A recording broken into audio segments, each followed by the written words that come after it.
This is Kevin Mel, and today we're drinking 3 Floyds Dreadnaught IPA. I think it's actually an Imperial IPA.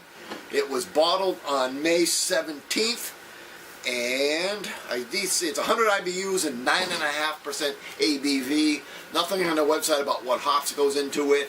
3 Floyds obviously is one of the great American breweries. First time I've ever had some. My son was in Indiana last week, brought me some.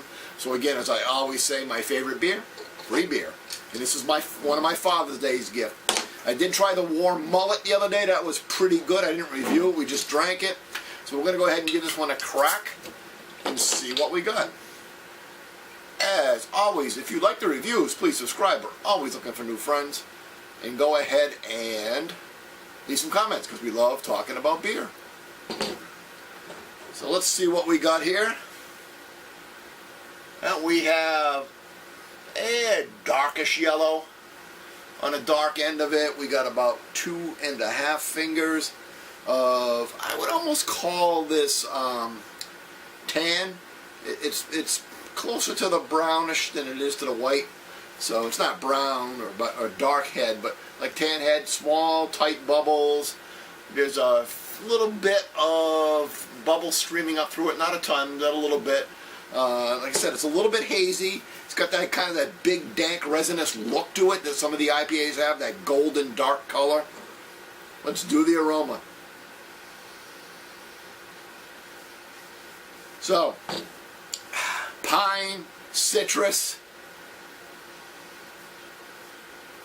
Yeah, some of that dank malt, that really heavy, resinous dankness that you get on some of the IPAs.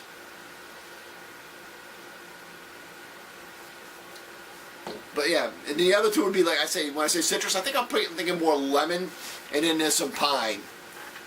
But overall, aroma's a little subdued. It's about, what I say, May 17th, so it's just about 6 weeks old. It's tomorrow is July, today's the last day of June, so it still should be reasonably fresh. Let's give it a taste.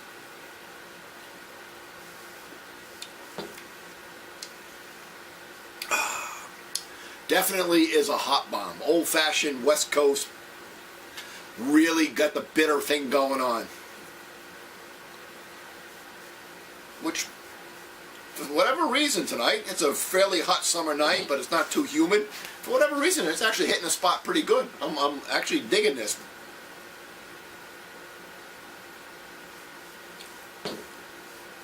So, we got malt, but more of it, just a hint of it. I'm not getting caramel or toffee. I'm just getting definitely some malt background in there, a backbone in there.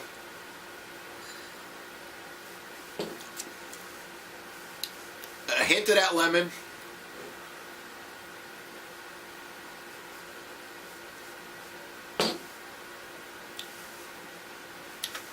A hint of that cut grass, pine, and I would say more the grass than the pine. Not really tasting pine, but there is a hint of something else in there.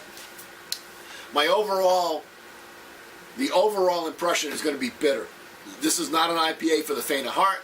This is not an IPA for somebody that's new to the IPA world.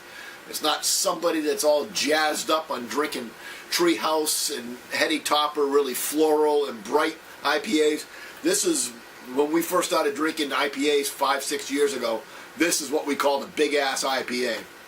I mean, big, strong malt background that can balance it out, and then just bitter, bitter, bitter at the back of the tongue. So, don't know how long this has been in the lineup. I think this might be one of their older beers. So, but it's pretty damn good. The other thing I am picking up now, at 9.5%, I'm getting a little bit of alcohol warming at the back of my throat. I wouldn't call this an A beer, mostly because the styles have passed it by. But if you like hot bombs, you like 100 IBU beers, this is definitely something to seek out, try, drink, review, enjoy, get buzzed on it. It'll do all of that for you. But I'm also not going to kill it. This is still a really good beer. So let's give this an 88 out of 100. Till next time, keep drinking.